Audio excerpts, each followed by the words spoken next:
Good morning, students, and welcome back to your Maths 1 online teaching session. Let us continue with our fourth chapter, that is Ratio and Proportion, Part 2. In the previous session, we have finished with 4.1. Let us start with the next practice set, that is 4.2. The question is, using the property A upon B is equal to A into K upon B into K, fill in the blanks, substituting proper numbers in the following. Now this is based on the property which I have already told you, that when a ratio is multiplied by a constant, the value doesn't change. Yes? Okay. Let's see the first question. 5 upon 7 is equal to dash upon 28, that is equal to 35 upon dash, that is equal to dash upon 3.5. Now this is actually one more question if it is asked, and it is based on understanding of ratio. So this is 7. I have to multiply this with what? So that I get this 28. See this, A into AK, that is equal to B into BK. What is done here is A is multiplied by K and B is multiplied by K.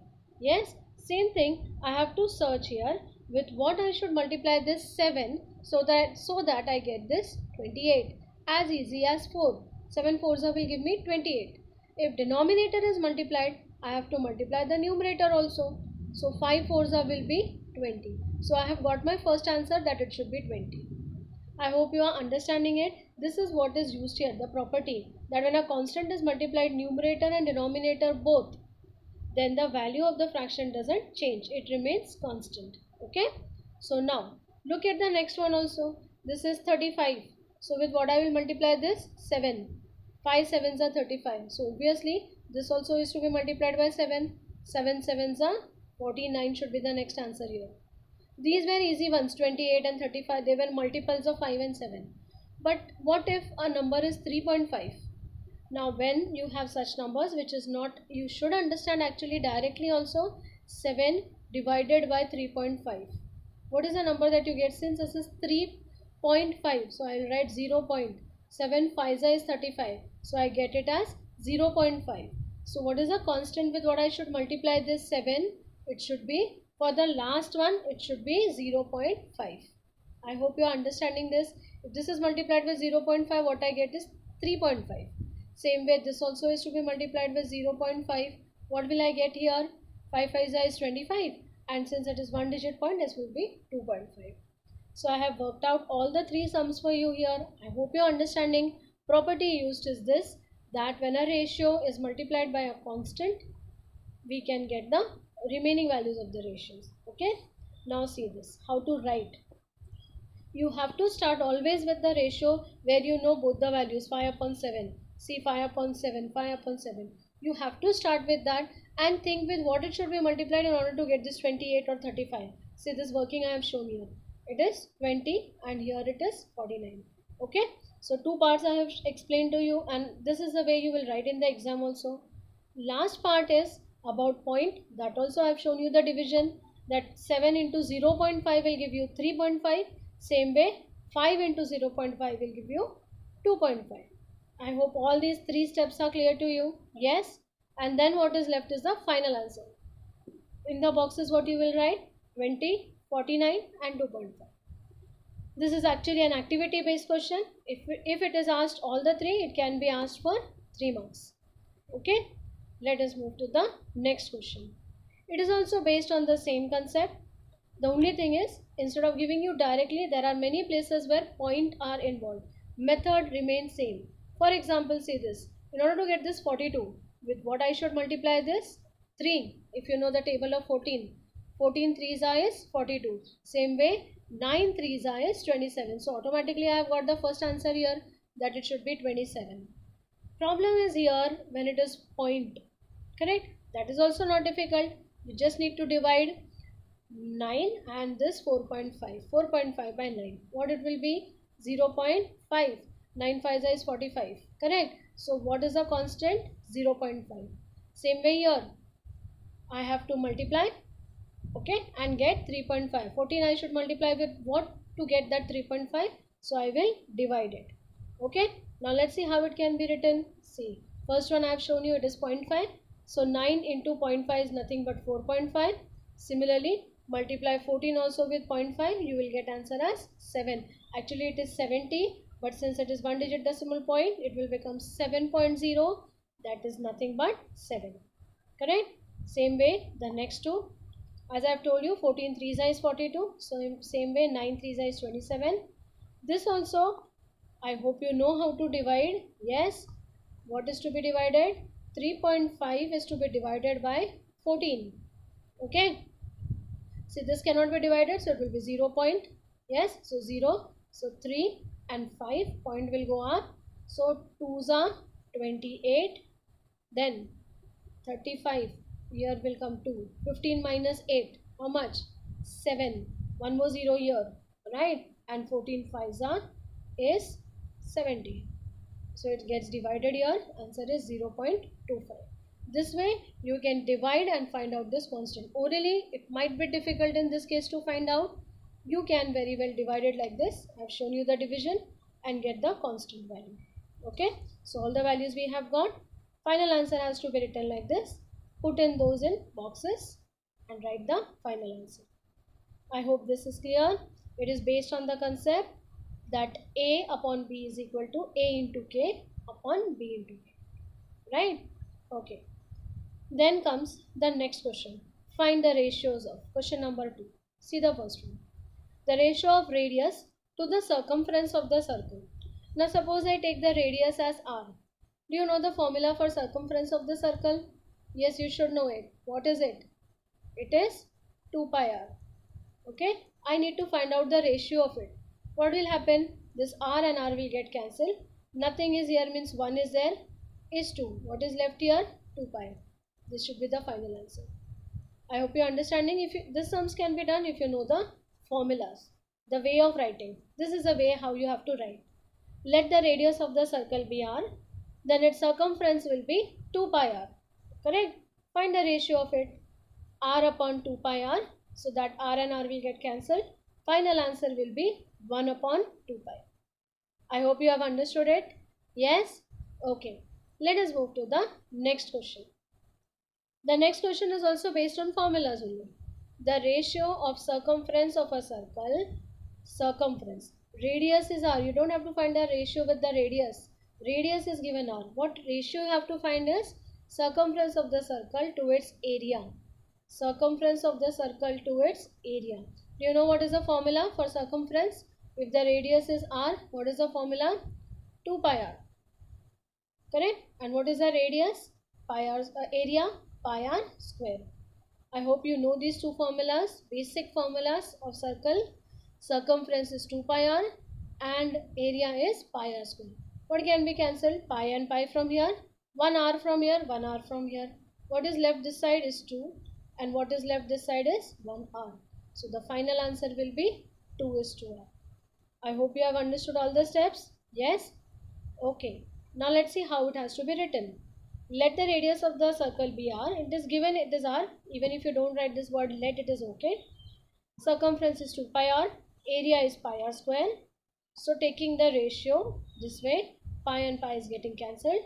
One radius and one radius from here is getting cancelled. What is left is 2 upon r or 2 is to r, as I have told you. Okay. I hope you have understood this way to write the final answer. Okay. Let us move to the next question. The ratio of diagonal of a square to its side if the side of length of the side is 7 centimeter. For this you should know one basic formula, that is diagonal of a square is nothing but root 2 into side. This is a formula to remember for diagonal of a square. Side is given as 7. Correct? Diagonal of a square, this is formula. This you have to learn by heart.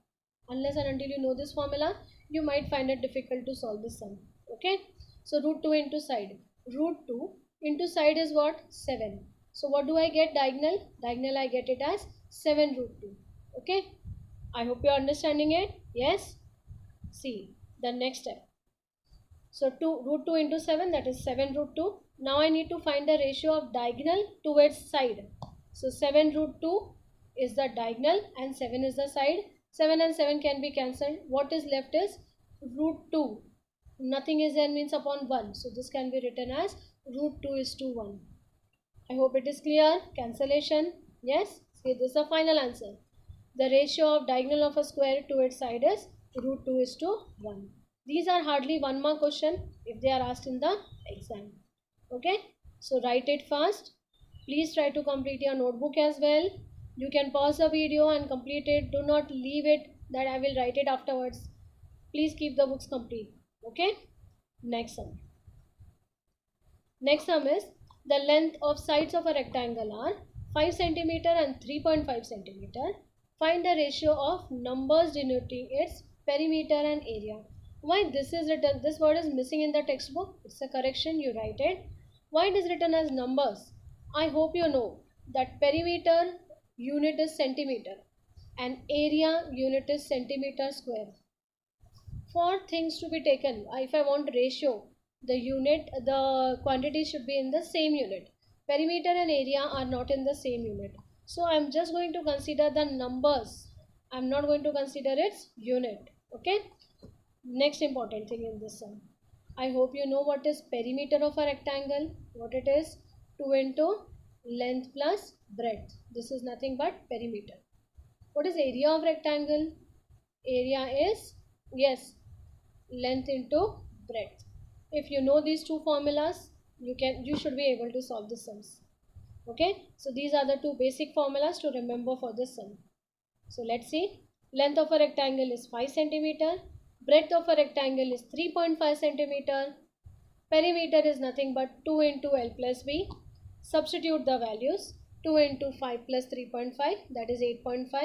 Multiply this, it is 17 cm. I have got the value of perimeter, correct? After this, what is left is to find area. Area is 5 into 3.5, 17.5 centimeter square, correct? Now only the ratio of numbers denoting, see the unit, they are not same, so you only consider the numbers. Okay, now what is done here? 17 upon 17.5. What we will do is we will multiply this by 10 in order to get rid of this decimal. Multiply this also by 10. So this will be 170 upon 175 divided by 5. It will be 34 upon 35. I hope you have understood all the steps here. This sum involves a bit of calculation. So this can be asked for 2 marks.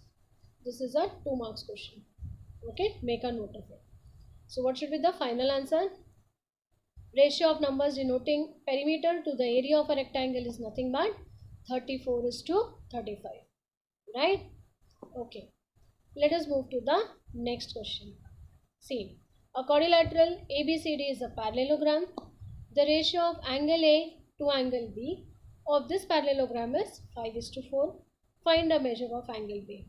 Now if I try to teach you this sum orally like this, you might find it difficult. So I am drawing a diagram for you so that you understand the concept properly. This is my parallelogram. Okay. Let us name it A, B, C and D. Okay. So these are the naming of the parallelogram, that is ABCD. The ratio of angle A and angle B is given as 5 is to 4. Okay. So where is angle A and angle B? This is my angle A and this is my angle B. Ratio is given as 5 is to 4. Correct? Question asked is to find the measure of angle B. I told you that day also, whenever ratio sums are there, you need to take the common multiple as x. So these angles will be 5x and 4x. Angle A is nothing but 5x, angle B is nothing but 4x. What is the property that is to be used in this? That adjacent angles of a parallelogram are supplementary. All these concepts you have already learned. Let us quickly revise it. See the first step. Ratio of angle A and angle B is 5 is to 4. Let the common multiple be x. First step. Always the first step. Right?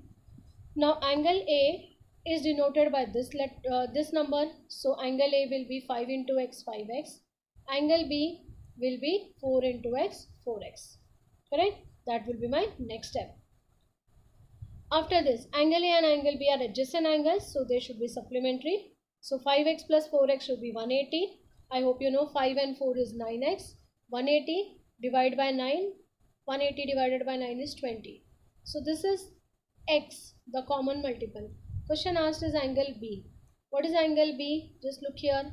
It is 4 into x. So it should be 4 and x value is 20. So 4 into 20, that is 80.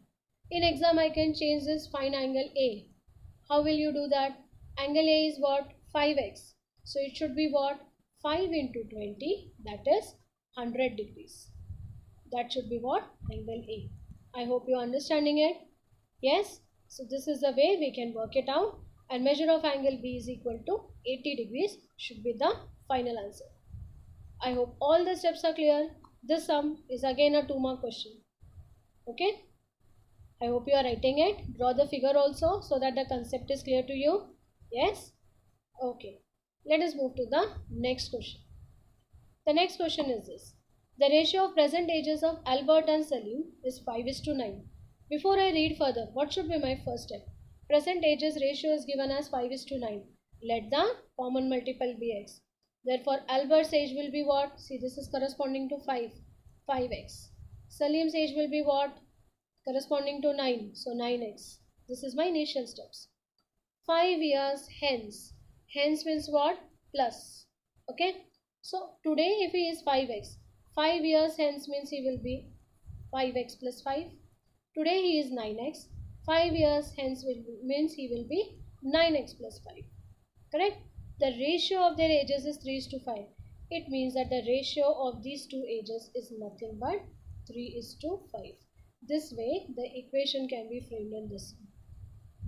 Again I am explaining it. Try to understand.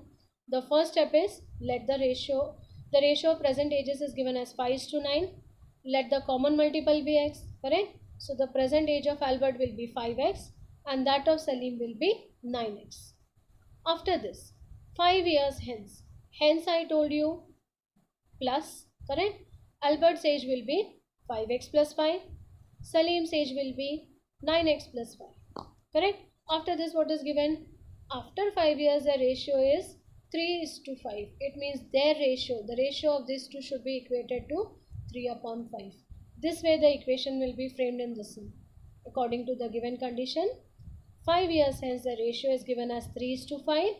Therefore, 5x plus 5 upon 9x plus 5 is equal to 3/5. Now what is left is to cross multiply and simplify this. So when I cross multiply this, this is a ratio that I have got. I hope you know what is cross multiplication. 5 is to be multiplied with 5x plus 5. Correct? And this 3 is to be multiplied with 9x plus 5. This way it has to be cross multiplied. Then you open the bracket. 5 5s are 25x plus 5 5s are 25 is equal to 3 9s are 27x plus 3 3s are 9. After this you can simplify it in an easy way. Let's see how it can be done. So cross multiplying it, opening the bracket. After this what is to be done? Just see. We will shift the terms, like terms on one side. Now here you can shift this 15 this side and 27 this side in order to avoid a negative number. So 25 minus 15. Correct? And 27x minus 25x. So how much here? 10 is equal to how much here? 2x. Correct? So x will be what? 10 upon 2, that is nothing but 5. This is a common multiple which I will get. And after that I will find out the ages. Correct? So 25 minus 15 and 27x minus 25x. So 10 is equal to 2x, x is equal to 5. Common multiple is got. Present age of Albert is nothing but 5x. So what you need to do is in the place of x, you need to substitute this 5. Okay. So see here. 5 5 is nothing but 25 years. This is one Albert's age. Salim's age will be 9x. So that is 9 into 5, 45 years. Once I have got both the ages, what is left is to write the final answer. The present ages of Albert and Salim are 25 years and 45 years respectively. Okay, I hope you have understood all the sums which I have done today. Yes, stepwise. Now the remaining sums of practice set 4.2. Which are the sums that are omitted? Please mark it in your textbook itself. 4.2, question number 4 which I did just now. 1 and 2 I have done. Word problems. 3rd, 4th and 5th are omitted. Question number 5, question number 6, question number 7 are omitted. Please make a note of it. Mark these sums as omitted. Remaining whatever is left I will be doing in the next session. So I come to the end of this session. I hope you have understood all the sums that we have done today. Thank you.